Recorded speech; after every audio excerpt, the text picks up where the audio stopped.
5월 8일 금요일 새벽 기도회를 시작하겠습니다. 찬송가 379장 찬양하시겠습니다.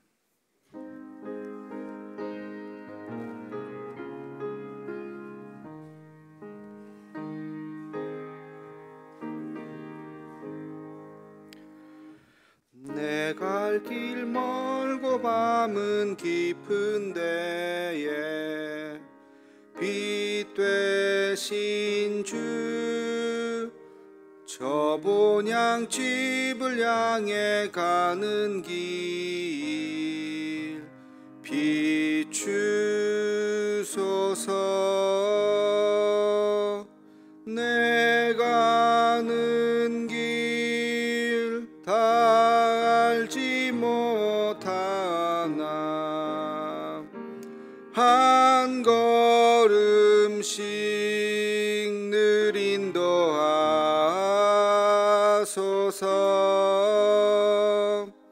이전에 방탕하게 지낼 때에 교만하여 맘대로 고집하던 이 죄인 사하소서.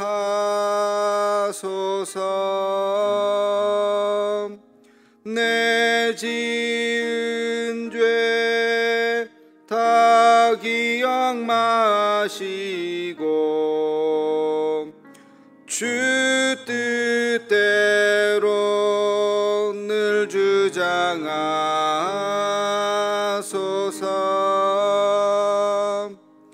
이전에 나를 인도하신 주,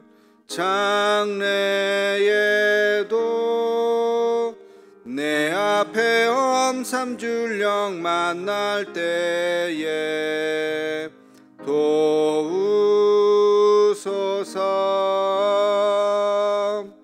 밤 지나고 저 밝은 아침에 기쁨으로 내 주를 만나리.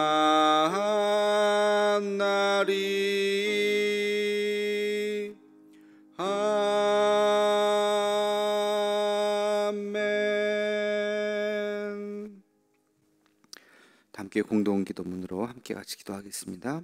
여호와 라파 치료의 하나님, 이 시간 전 세계로 퍼진 코로나 바이러스를 잠재워 주옵시고 어려움을 당한 환자들과 그들을 치료하는 의료진들에게 은혜를 더하여 주옵소서.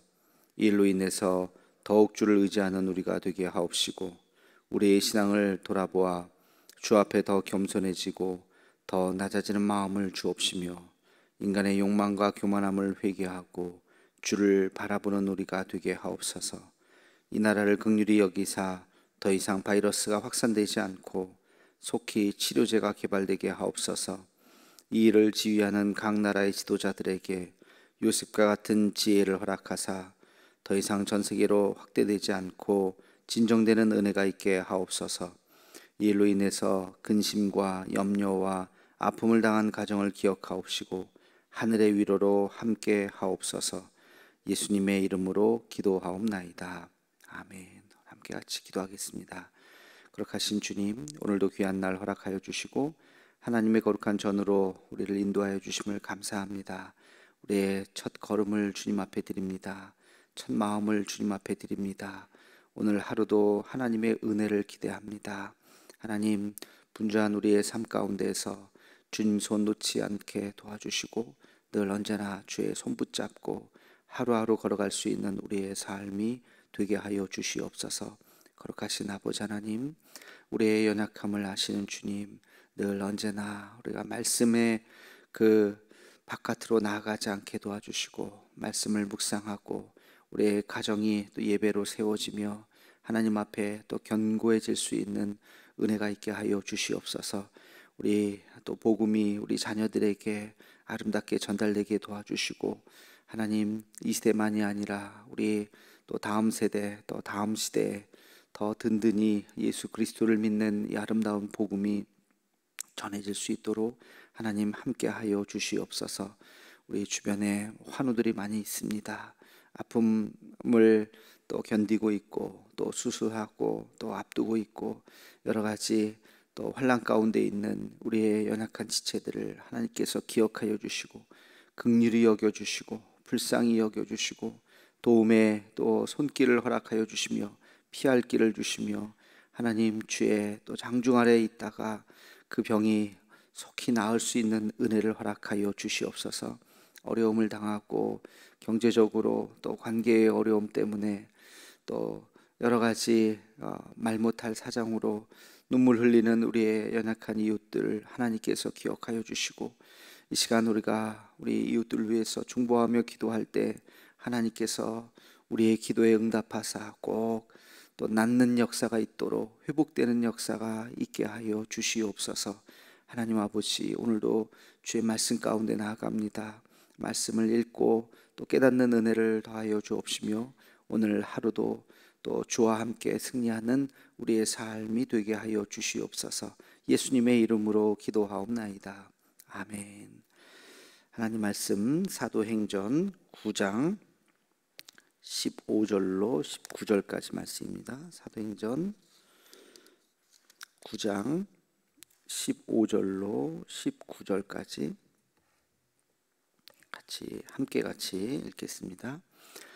주께서 이르시되 가라, 이 사람은 내 이름을 이방인과 임금들과 이스라엘 자손들에게 전하기 위하여 택한 나의 그릇이라.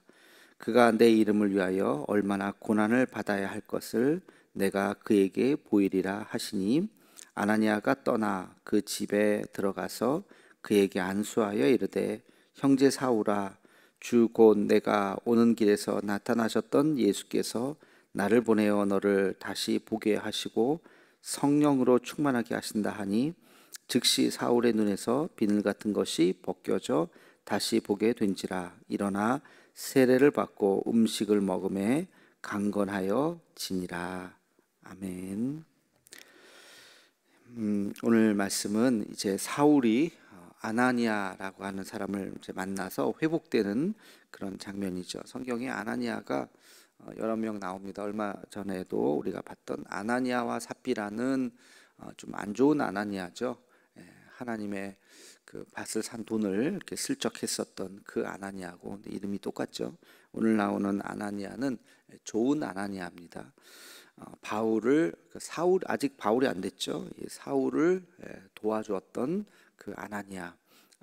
하나님의 영이 아나니아에게 임해서 이제 사울을 찾아가서 그를 회복하는데 기도해 줘라 하는 이제 음성을 듣고 이제 사울을 찾아가는 이제 그런 장면입니다. 오늘 말씀을 우리가 한번 조금 잘 들여다보면 사울의 그 회심의 모습이 나오지만 이것은 우리들이 하나님을 만나는 네 가지의 단계라고 해석을 해볼 수가 있습니다. 첫 번째는 이 사울이 다메섹 도상에서 큰 빛을 보면서 꼬꾸라졌죠. 그러면서 하나님의 음성을 들었죠.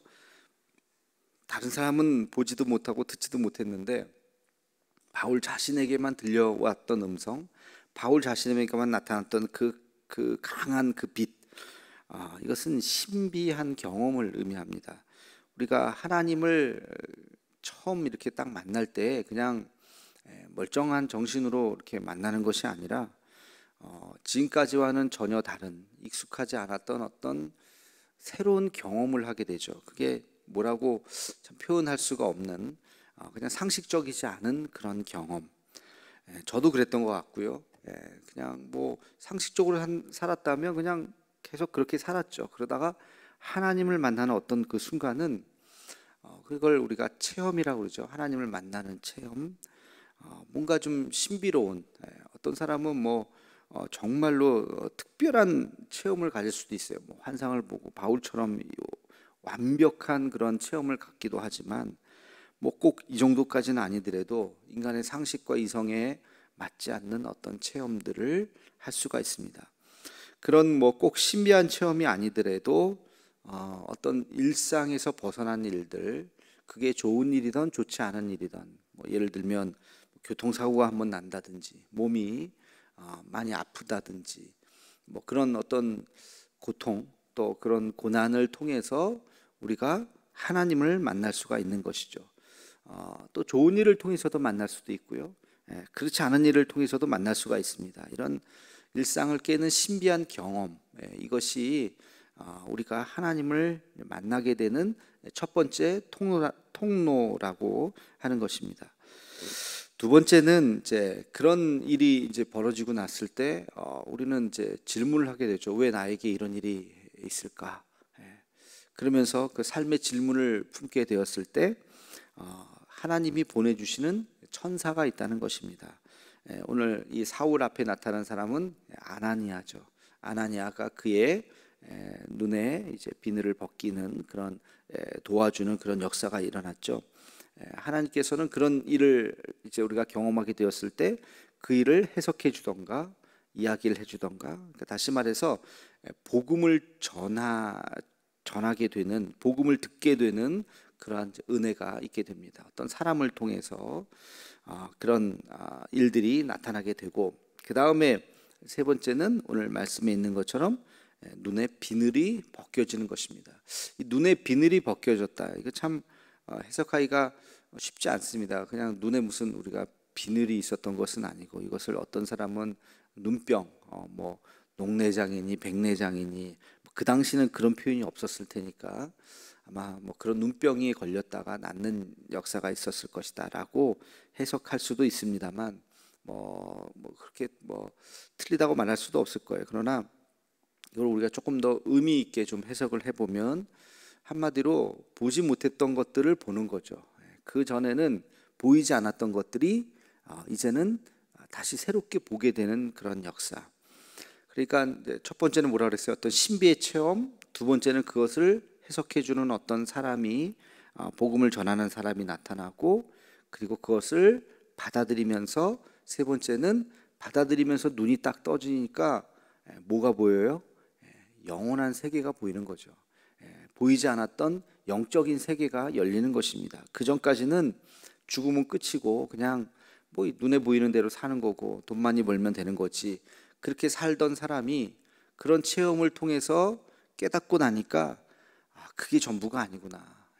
오늘 바울 같은 경우에는 어떤 역사가 일어났어요?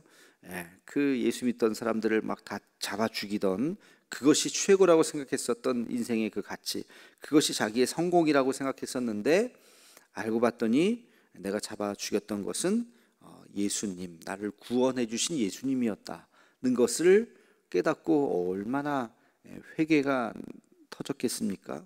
그리고 자기 눈앞에서 죽어갔던 수많은 사람, 그들이 참 억울하게 죽어갔다고 하는 것을 깨닫고 정말 아마 가슴이 찢어지는 고통을 느꼈을 것입니다.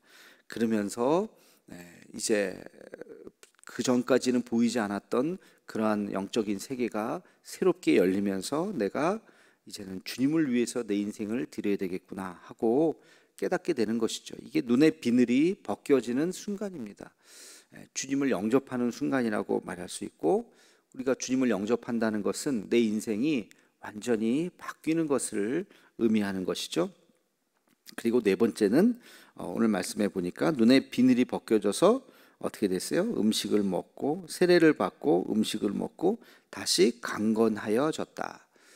다시 이제 회복이 되어서 하나님 앞에 그 남은 인생은 사명의 길로, 소명의 길로 걸어가게 되는 것, 이것을 의미합니다. 우리가 이 3단계까지 눈의 비늘이 벗겨지고 나서 이제는 어떻게 살아야 되는 것인지 알겠구나 하고 끝나는 것이 아니라, 일주일에 한번 교회를 다녀야지 이게 그리스도인이 되는 것이 아니잖아요.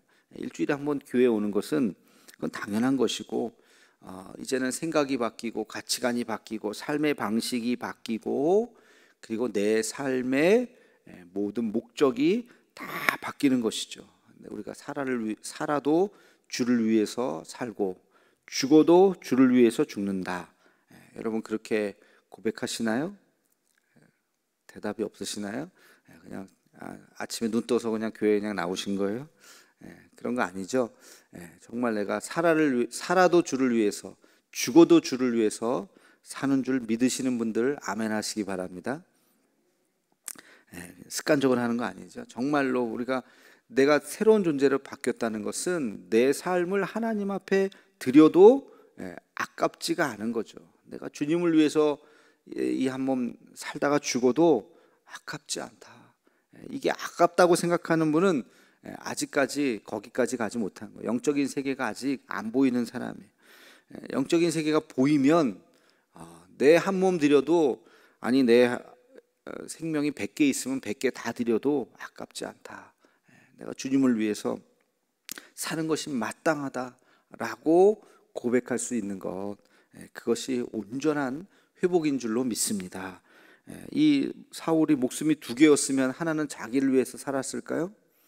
목숨이 10개였으면 9개는 드리고 하나는 자기를 위해서 살았을까요? 그렇게 생각하세요? 그렇지 않죠? 전부 10개든 100개든 10,000개든 자기가 갖고 있었던 생명을 아마도 다 주님을 위해서 쏟아도 그래도 아깝지 않고 그래도 부족하다고 아마 생각했을 겁니다. 우리 찬송에 하늘을 두루마리 삼고 바다를 먹물 삼아도 그 크신 하나님의 은혜를 다 기록할 수 없겠네. 여러분, 그 찬양의 가사를 정말 구구절절히 가슴에 와닿으신가요? 정말 기가 막힌 문학적인 표현일 뿐만 아니라 정말 내 마음을 정말 표현한 그런 시와 같은 찬송이구나. 정말 그렇게 고백하시나요? 그게 하나님의 은혜를 깨닫는 자의 고백인 줄로 믿습니다. 그래서 이 바울은 이 회복의 역사가 있고 나서 음식을 먹고 강건하여진 다음에 그 다음에 어떻게 되죠? 드디어 사도행전의 역사가 일어나는 거예요. 이제 바울이 새롭게 탄생하는 순간이에요.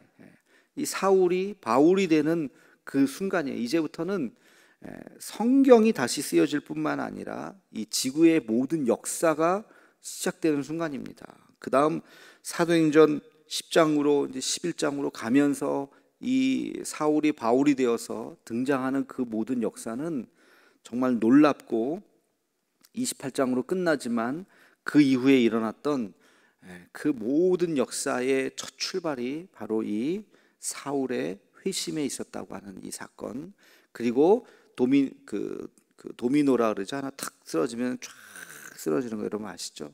도미노 하나가 탁 이렇게 쓰러지면 쫙 쓰러지듯이 그 2000년의 역사에서 수많은 사람들이 주님의 제자가 되고, 그리고 오늘 우리까지 온 거예요. 우리가 바로 그 하나님의 그 은혜를 또 경험하고, 우리가 하나가 쓰러지면 그 다음에 누가요? 우리 자녀들이, 우리 다음 사람들이 또 주님의 은혜를 경험하면서 그 도미노가 또 쓰러지듯이 그 다음 세대, 그 다음 세대, 그 다음 세대, 온 지구상을 덮는 그러한 역사가 있기를 주의 이름으로 축원합니다. 기도하겠습니다. 거룩하신 아버지 하나님, 사울이 변해서 바울이 되었습니다. 그 놀라운 다메섹 도상의 그 체험을 경험하고 아나니아의 도움을 받고 눈에 비늘이 벗겨지고 보지 못했던 것들을 보게 되고 깨닫지 못했던 것들을 깨닫게 되고 영적인 그 세계를 경험하게 되고 드디어 사울이 바울이 되었습니다. 그래서 위대한 하나님의 역사가 시작되었습니다. 그 역사의 끝에 오늘 우리가 서 있습니다. 하나님, 오늘 우리도 이 하나님의 놀라운 은혜를 경험하고 영적인 세계를 우리가 고백하며 이 한 목숨 주님 앞에 드려도 아깝지 않고 부족하고 부족하다고 고백할 수 있는, 그래서 이제부터 주님을 위해서 우리 남은 인생 살아갈 수 있는 우리 모두가 되게 하여 주시옵소서. 예수님의 이름으로 기도하옵나이다. 아멘. 우리나라 민족을 위해서, 북한과 통일을 위해서, 세계에 흩어진 선교사님들, 그리고 이우찬 선교사님과 사역을 위해서 기도해 주시고, 우리 한 가지 기도 제목 또 말씀을 드리면, 우리 지난번에 얘기했던 우리 혜경자매, 우리 김노키 지사님 딸, 오늘 포항의 병원으로 이제 내려온다고 합니다. 서울에서 더 이상 할 수 있는 것이 없어서 의사가 가족 품으로 가서 지내면 더 좋겠다는 그런 이야기를 해서 내려온다고 합니다. 그래서 치료도 물론 하긴 하겠지만 그 기적의 하나님의 역사가 일어나야 할 것입니다. 위에서 기도해 주시고 또 머무는 동안에 또 하나님의 은혜를 경험할 수 있게 해달라고 그 가정을 위해서 또 우리 혜경 자매를 위해서 기도해 주시면 좋겠습니다. 우리 한 목소리로 함께 같이 기도하겠습니다.